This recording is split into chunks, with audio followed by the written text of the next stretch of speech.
অনেক দিনই হয়ে গেল মুরগির মাংস খাওয়া নেই। দেখি আজকে গিয়ে দুই একটা মুরগি পাই নাকি।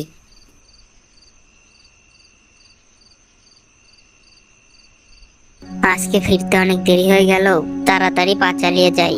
শুনেছি এ জঙ্গলে আবার বাঘের অত্যাচার বেশি। সামনে দিয়ে ওইটা হরিণ যায় না? অনেকদিন পর একটা শিকার পেয়েছি।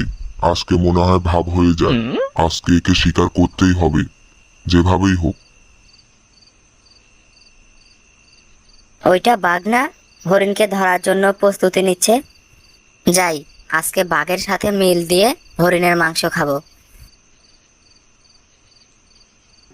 রাত অনেক হয়ে গেল, তাড়াতাড়ি পা চালিয়ে যাই। এই তো হরিণ প্রায় কাছে চলে এসেছে।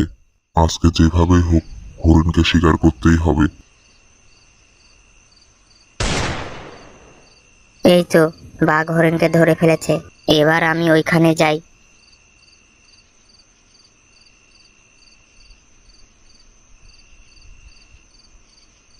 কিরে, তোরে তো দাওয়াত দিই নাই, তুই আইসস কেন?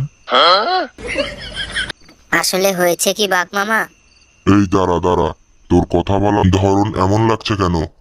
তোর মতলবটা কি বলতো? ও বাঘ মামা, আমার তো কোনো মতলব নেই। তাহলে তুই এখানে কি করিস? যা এখান থেকে। আসলে হয়েছে কি বাঘ মামা, আবার কি হয়েছে? কিছু বলবি? বললে তাড়াতাড়ি বল। কিভাবে যে বলি, তুমি তো বনের একটা শক্তিশালী বাঘ। তুমি চাইলে যখন তখন যে কাউকে শিকার করতে পারো। তা তো আমি জানি, তা তুই এসব কথা এখন বলছিস কেন? যদি কিছু মনে না করো বাঘ মামা, তাহলে তুমি যে হরিণটা কেবল শিকার করলে তার থেকে কিছু অংশ যদি আমাকে দিতে।